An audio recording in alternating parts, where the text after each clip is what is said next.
तो जैसा कि लास्ट एपिसोड में हम लोगों ने देखा था कि यूशिन और योंगफाई वो दोनों ही उन कॉर्प किंग्स का मुकाबला कर रहे होते हैं, मगर उन कॉर्प किंग्स में से एक कॉर्प किंग ने एक डीमन स्कल अटैक किया था, जिसकी वजह से उसने योंगफाई को उस डीमन स्कल के अंदर एब्जॉर्ब कर लिया था। मगर हमें दिखाया गया था कि योंगफाई उस स्कल के अंदर जाने से पहले ही एक अलग ही रियलम में चला गया था, जहां पर उसे एक लड़की दिखाई देती है। वो योंगफाई को अपने बारे में ज्यादा कुछ नहीं बताती, मगर वो उसे ये कहती है कि मैं कई मर्तबा रीइंकार्नेट हो चुकी हूँ, इसीलिए मुझे ना कोई मार सकता है ना मैं कभी खत्म हो सकती हूँ। वो योंगफाई की हेल्प करने के लिए उसे उस जेड हैंड को यूज करना सिखाती है, जो कि असल में कोई गॉड हैंड नहीं था, बल्कि वो एक डीमन हैंड था। वो लड़की उसे बताती है कि मैं इसके ऊपर रेस्ट्रिक्शंस लगा रही हूँ ताकि तुम इसे सिर्फ 3 बार ही यूज कर पाओ। योंगफाई उसी डीमन हैंड के साथ साथ अपनी लेजेंडरी कमान को भी हासिल कर लेता है। वो लेजेंडरी कमान उसकी पीठ पे आ जाती है, मगर वो उसे अभी समन नहीं कर सकता। मगर जैसे ही वो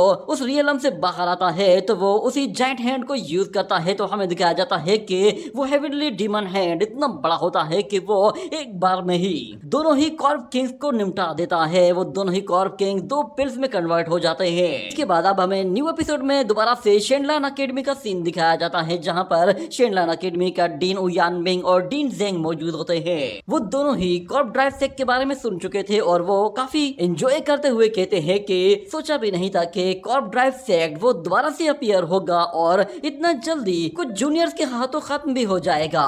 लगता है हमारे एरा में न्यू डिसाइपल्स बहुत ही ज्यादा टैलेंटेड हैं। मगर डीन जेंग कहता है कि मुझे अभी भी यकीन नहीं आ रहा कि इस लड़के ने अकेले ही 2 कॉर्प किंग्स को मारा होगा। ये कहने के बाद हमें उनके पीछे योंगफाई को आता हुआ दिखाया जाता है। उसे वहां पर देखते ही डीन जेंग कहता है कि चलो अब तो तुम्हें ये बात माननी ही होगी कि तुम हर जगह मेरा रास्ता रोक देते हो। जिस पर योंगफाई कहता है कि सच बताऊं तो मुझे कभी भी ये पता ही नहीं होता कि आप कब क्या करने वाले हैं। ये सुनकर डीन जेंग गुस्से में उसे पकड़ने की कोशिश करता है, मगर कोई फायदा नहीं होता। जिस पर डीन जेंग उसे गुस्से से कहता है कि तुमने कभी भी हम दोनों डीन्स को अपना समझा ही नहीं है, इसीलिए तुम कभी भी हमसे हेल्प नहीं मांगते। तो योंगफाई कहता है कि अच्छा अच्छा ठीक है, मैं मान जाता हूँ कि मेरी गलती है, पर मैं अगर आपको बताऊंगा तो आप यकीन नहीं करेंगे।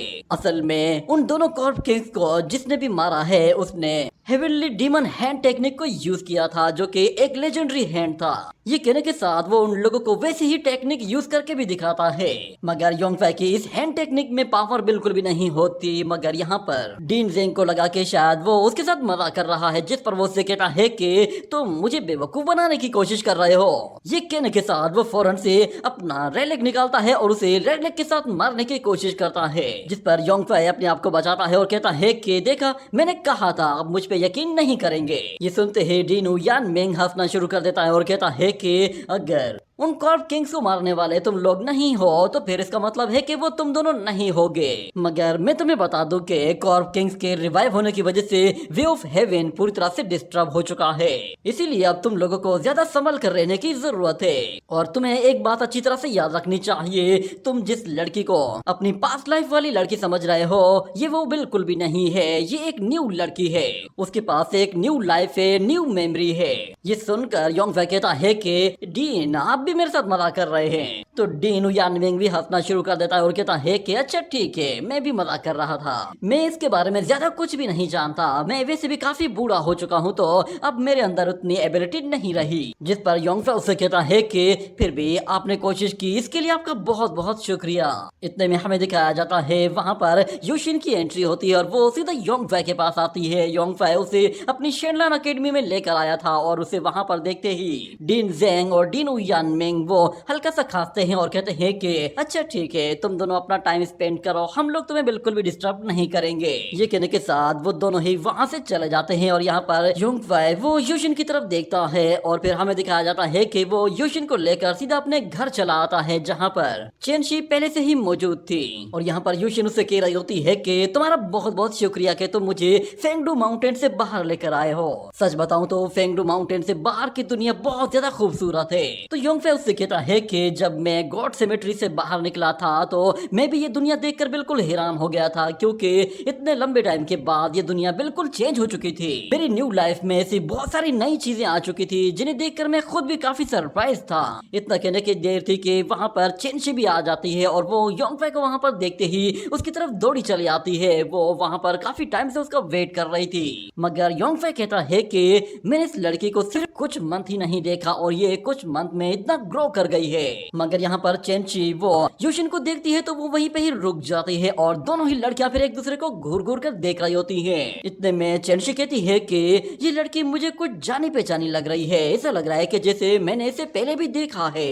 ये कहने के बाद वो लोग योंगफे का हाथ पकड़ते हैं और उसे खेलने के लिए बाहर ले आते हैं, जिसके बाद यूशिन और चेंशी वो दोनों ही एक दूसरे के साथ खेलते हुए वहाँ पर टहल रहे होते हैं। और यहाँ पर योंगफे वो उन लोगों को इस तरह देखकर भी काफी खुश था कि ये दोनों एक दूसरे के साथ खेलना अच्छी तरह से जानती हैं। ऊपर युआन लोंग ड्रैगन वो उन लोगों को देख रहा होता है और यहाँ पर वो लड़कियां छुपन छुपाई खेल रही होती हैं। चेंशी जब छुप जाती है तो यूशिन वो उसे ढूंढते हुए वहाँ पर पहुंच जाती है और युआन लोंग ड्रैगन कहता है कि ये दोनों लड़कियां ऐसा लग रहा है कि जैसे एक दूसरे को जानती हो, ये अभी से ही एक दूसरे के इतना क्लोज आ गई है। तो फिर योंगफे भी वहाँ पर आ जाता है और वो कहता है कि तुम इनके बारे में क्या कहते हो, तुम्हें नहीं लगता कि ये दोनों बिल्कुल एक जैसी हैं? तो युआन लोंग ड्रैगन कहता है कि तुमने जिस छोटी लड़की के बारे में कहा था, मुझे लगता है कि अगर ये लड़की बड़ी होगी तो ये सेम टू सेम यूशिन की तरह दिखेगी। तो योंगफे बताता है कि आज से 10,000 साल पहले यूशिन की डिवाइन वैली में डेथ हो गई थी और मैंने उसे 100 फ्लावर वैली में एक जगह रख दिया था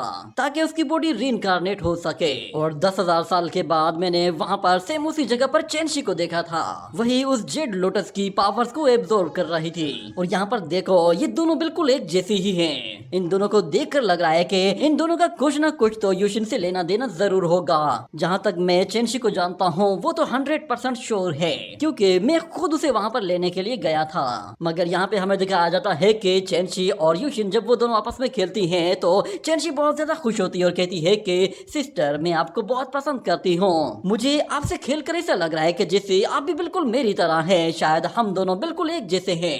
कहीं ऐसा तो नहीं है कि हम लोग किसी टाइम में बिल्कुल एक ही हों, हमारे पास सिर्फ एक ही बॉडी हो। ये बात सुनकर यहाँ पर योंगफे थोड़ा सा सरप्राइज होता है और कहता है कि ये कैसे हो सकता है। मगर फिर वो युआन लोंग से कहता है कि जरा एक बात सुनो, लास्ट टाइम मैंने तुमसे यूशिन के बारे में पूछा था, उस टाइम तुम मुझे नहीं बता पाए थे क्योंकि टाइम का मसला था, पर अब मुझे बताओ कि तुम यूशिन के बारे में क्या जानते हो। तो युआन लोंग उसे बताता है कि ये आज से तकरीबन 5,000 साल पहले का वाकया है। ये बात तो योंगफे को भी हैरान कर देती है कि यूशिन 5,000 साल पहले कैसे अपीयर हो सकती है, वो तो 10,000 साल पहले मर चुकी थी, क्या वो दोबारा से रिवाइव हुई थी? मगर युआन लोंग उसे बताता है कि आज से 5,000 साल पहले जब मैंने ईस्टर्न कॉन्टिनेंट से वेस्टर्न कॉन्टिनेंट की जर्नी स्टार्ट की थी तो वहाँ पर वेस्टर्न कॉन्टिनेंट में गोल्डन एरा चल रहा था और उस वक्त उन लोगों के पास एक से बढ़कर एक पावरफुल कल्टीवेटर हुआ करते थे और ऐसे ऐसे मैजिशियंस थे जो कि गॉड लेवल की पावर्स को भी चैलेंज कर सकते थे।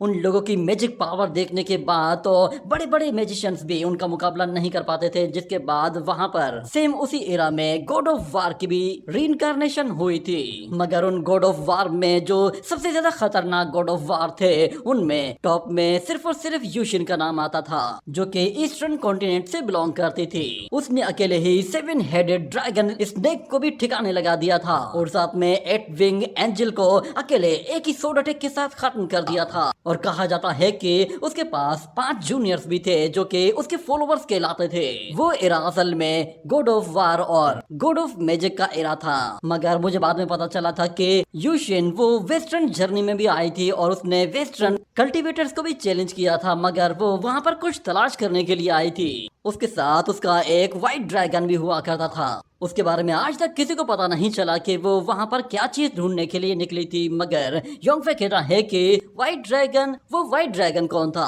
तो युआन लोंग कहता है कि वो उसका गार्डियन ड्रैगन था, यही तो वो ड्रैगन है जिस पर मैं फिदा था। मुझे वो गार्डियन ड्रैगन बहुत ज्यादा पसंद थी, मगर बदकिस्मती से वो गार्डियन ड्रैगन बाद में मारी गई। अगर वो एंजल्स और वो बर्ड्समैन वहाँ पर ना होते, ना उन लोगों ने उन्हें मारा होता, तो वो आज भी जिंदा होती।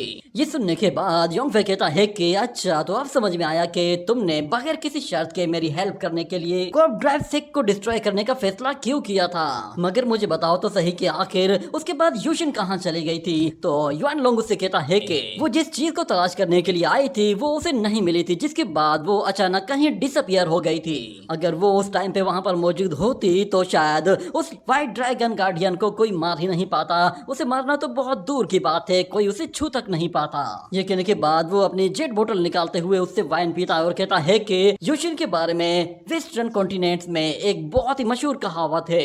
वेस्टर्न कॉन्टिनेंट के लोग कहते हैं कि यूशिन वो असल में गॉड ऑफ लाइफ की सिस्टर है। ये बात तो योंगफाई को भी चौंका देती है। वो कहता है कि आज से 5000 साल पहले यूशिन अपीयर हुई थी और वो वेस्टर्न कॉन्टिनेंट में कुछ तलाश करने के लिए गई थी, जिसके बाद से वो डिसअपियर हो गई और फिर उसके डिसअपियर होने की वजह से शायद वो किसी गहरी नींद में चली गई थी और उसकी बॉडी वो कॉर्प ड्राइव सेक के लोगों के हाथ लग गई थी। सीक्रेट रियलम के अंदर दिखाई दी थी वो कौन थी और उन कॉर्प ड्राइव सेक के लोगों में स्पिरिचुअल मार्क वो किसने लगाया था। कुछ समझ में नहीं आ रहा कि आखिर वो कॉर्प ड्राइव सेक के लोग कॉर्प किंग्स कैसे बन गए थे।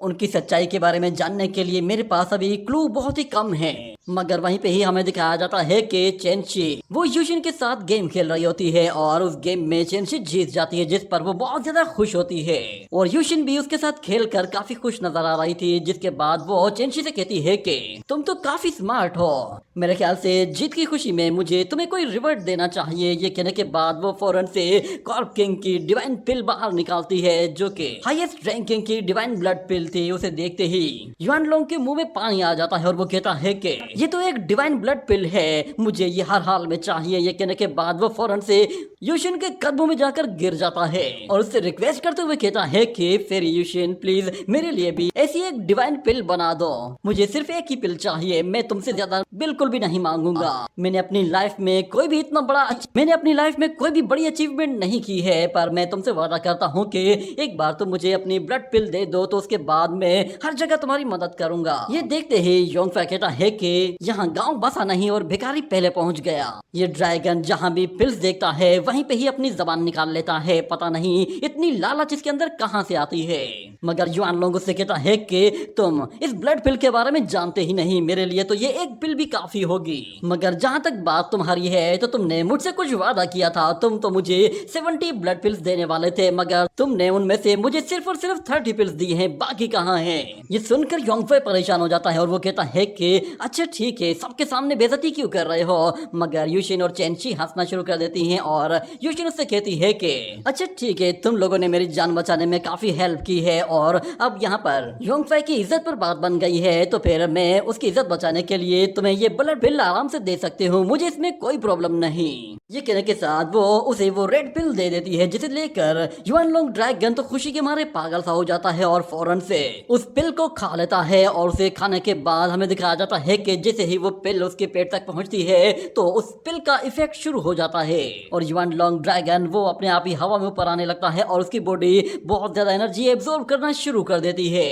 और देखते ही देखते वो अपने ट्रू युआन लोंग फॉर्म में आ जाता है और उसकी पावर भी पहले के मुकाबले में ज्यादा बढ़ जाती है और वो 4th रैंकिंग से डायरेक्टली 5th रैंकिंग में चला जाता है और खुशी के मारे चिल्लाते हुए कहता है कि फाइनली मैंने अपना 5th रियलम वापस हासिल कर ही लिया। मैं शुरू में ही 5th टियर मास्टर ड्रैगन था और आज फाइनली मुझे अपना वो पहले वाला फॉर्म भी वापस मिल गया है, अब मुझे अच्छा लग रहा है। वो यहाँ पर खुशी के मारे चिल्ला रहा होता है और यहाँ वहाँ घूम रहा होता है, जिस पर योंगफा ही बोतल उसके सिर पे दे मारता है और उससे कहता है कि बेवकूफ, यहाँ पे चिल्लाना बंद करो। मगर वो ड्रैगन कहता है कि तुम्हें इसके बारे में क्या मालूम, जब ड्रैगन खुश होते हैं तो वो पूरा दिन गाना भी गा सकते हैं और मैं बस अब रोज यही काम किया करूंगा। और दूसरी तरफ हमें फिर चेंशी के हाथ में उस पिल को दिखाया जाता है। यहाँ पर यूशिन उससे कहती है कि क्या तुम अपनी इस पिल को एब्जॉर्ब नहीं करना चाहोगी। तो चेंशी उससे कहती है कि सिस्टर, इसके लिए आपका बहुत बहुत शुक्रिया, मगर मुझसे ज्यादा ये पिल किसी और को चाहिए। ये कहने के बाद हमें दिखाया जाता है कि वो पिल अचानक से हवा में ऊपर आ जाती है और उसकी एनर्जी फौरन से चेंशी की तरफ बढ़ती है। तो चेंशी अपना हाथ आगे कर लेती है और उसके हाथ में मौजूद जो ड्रैगन टैटू बना हुआ होता है वो सारे की सारी एनर्जी को एब्जॉर्ब करना शुरू कर देता है। ये देखकर सब लोग सरप्राइज हो गए थे, क्योंकि काफी लंबे टाइम से डोंग डोंग वो उसकी बॉडी के अंदर मौजूद था और उसने आज वो एनर्जी एब्जॉर्ब करना शुरू कर दी थी। जैसे ही वो सारी एनर्जी एब्जॉर्ब कर लेता है तो उसकी बॉडी अपने आप ही चेंशी के हाथ से बाहर निकल आती है और वो जब बाहर निकलता है तो हमें दिखाया जाता है कि वो पूरी तरह से चेंज हो चुका होता है। योंगफाई जब उसे नीचे गिरते हुए देखता है तो वो फौरन से भागते हुए जाता है और जाकर उसे कैच कर लेता है और कहता है कि डोंग डोंग तुम ठीक तो हो ना। और यहाँ पर डोंग डोंग जब वो अपनी आंखें खोलता है तो उसे ऐसा फील होता है कि जैसे वो बस एक नींद से उठा है और काफी टाइम गुजर चुका है। वो योंगफाई से कहता है कि मैंने तुम्हें बहुत मिस किया है। तो फिर योंगफाई भी कहता है कि मैंने भी तुम्हें बहुत मिस किया। इतना कहने के बाद वो बेबी ड्रैगन अपने आप ही हवा में उड़ना शुरू हो जाता है और फौरन से चेंशी की तरफ चला जाता है और उससे कहता है कि तुम्हारा बहुत बहुत शुक्रिया। और चेंशी भी उससे बहुत ज्यादा खुश होती है और कहती है कि फाइनली तुम्हें होश आ ही गया, मैंने भी तुम्हें बहुत मिस किया है। मगर डोंग जब वो वहाँ पर योशिन को देखता है तो वो काफी हैरान होता है और उसके करीब जाकर उससे ये कहता है कि तुम कौन हो और तुम तो बिल्कुल चेंशी की तरह दिखती हो। मगर युआन लोंग यहाँ पर कहता है कि अच्छा तो वो डिवाइन ड्रैगन तुम हो जिसके बारे में योंगफाई हमेशा कहा करता था। मुझे लगा था कि शायद तुम कोई ग्रेट डिवाइन ड्रैगन होगे, मगर देखो तुम तो एक छोटे से गोल मटोल बेबी ड्रैगन हो। और यहाँ पर जरा मेरी बॉडी को देखो, मेरे ड्रैगन स्केल की चमक देखो। क्या तुमने ऐसे पर्पल गोल्डन ड्रैगन स्केल्स पहले कभी देखे हैं? जरा मेरे ये ड्रैगन क्लॉ देखो, क्या तुमने पहले कभी ऐसा कोई ड्रैगन क्लॉ देखा है?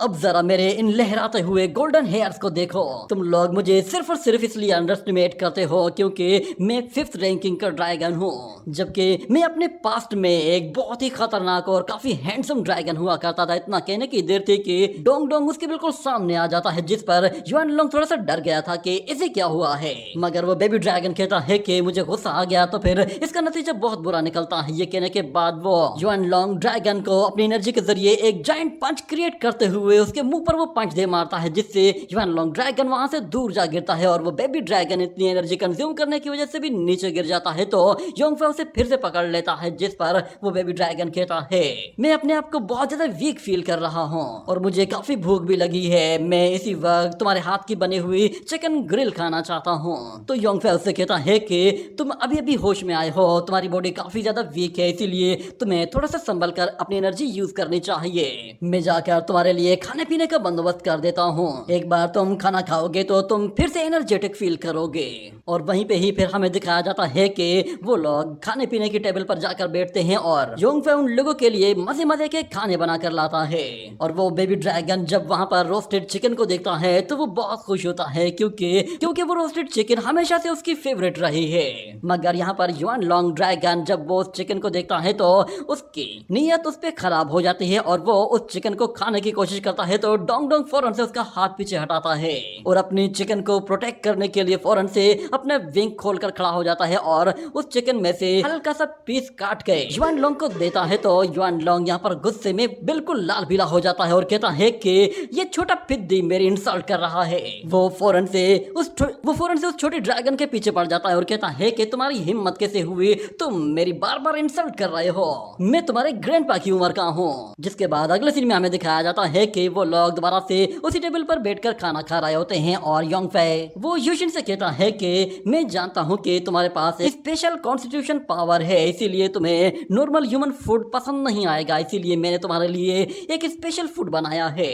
हमें दिखाया जाता है कि वहाँ पर एक लोटस जैसी कोई चीज मौजूद होती है जिसे वो लोग खा रहे होते हैं। उसे खाने के बाद यूशिन वो योंगफाई की तरफ देखती है तो योंगफाई उसे इस तरह देखकर थोड़ा सा इमोशनल होने लगा था। उसे दोबारा से अपनी पुरानी यूशिन की झलक दिखाई देने लगती है और वो कहता है कि ये जेनोडर्मा लूसिडम और ये फूड और आज का दिन ये कितना परफेक्ट डे है, क्योंकि आज तो तुम्हारा बर्थडे है और ये सारे के सारे डिशेस तुम्हारी फेवरेट डिशेस हैं। मगर बदकिस्मती से अब 10,000 साल गुजर चुके हैं और सब कुछ बिल्कुल बदल गया है। मगर वो यहाँ पे कंफ्यूज होता है कि आखिर इनमें से यूशिन है कौन सी वाली, ये छोटी लड़की यूशिन है या फिर जो यूशिन दिख रही है वो यूशिन है। जिसके बाद ये सीन यहीं कट होता है। अगले सीन में हमें दिखाया जाता है कि यूशिन वो चेंशी के पास आती है और उसके हाथ में एक छोटा सा बाउल भी होता है और वो चेंशी से कहती है कि क्या तुम मेरे साथ मेरी सिस्टर बनने की कसम खाओगी। वो लोग हेवन एंड अर्थ की कसम खाते हैं और उसके लिए वो लोग एक बाउल के अंदर अपना ब्लड ड्रॉप डालने वाले होते हैं। और यहाँ पर यूशिन कहती है कि हम लोग लोग सन एंड मून को विटनेस बना रहे हैं और दोनों ही आज से एक दूसरे को अपनी सोन सिस्टर एक्सेप्ट कर रहे हैं। सोन सिस्टर का मतलब होता है मुंह बोली बहन, और वो लोग यहाँ पर एक दूसरे से वादा भी करते हैं कि आज के बाद से वो लोग सिस्टर्स की तरह ही रहेंगे और एक दूसरे के साथ अपनी खुशियाँ शेयर करेंगी। और फिर चेंशी भी कहती है कि आज के बाद हमारे गम, हमारी खुशियाँ, हमारे सुख दुख सब बराबर होंगे। ये कहने के साथ ही वो लोग एक बाउल में अपना ब्लड ड्रॉप डालते हैं तो वो दोनों ही ब्लड ड्रॉप वहाँ पर एक साथ कंबाइन होना शुरू हो जाते हैं। और दूसरी तरफ योंगफे कहता है कि ये दोनों लड़कियां एक ही दिन के अंदर एक दूसरे के इतना ज्यादा क्लोज आ गई हैं, क्या ये सिर्फ और सिर्फ यूशन की वजह से हो रहा है? मगर हम देखते हैं कि जब उस बाउल में मौजूद उनका ब्लड वो एक साथ कंबाइन हो जाता है तो वहाँ पर एनर्जी एब्जॉर्ब, तो वहाँ पर एनर्जी क्रिएट होना शुरू हो जाती है और देखते ही देखते वो एनर्जी फौरन से उस ग्राउंड में फैलना शुरू हो जाती है। और जब वो ऊपर आती है तो हमें दिखाया जाता है कि वो एनर्जी वहाँ पर कोई चीज क्रिएट करने लगती है, जैसे कि वो वहाँ पर कोई पोर्टल ओपन करने वाली हो।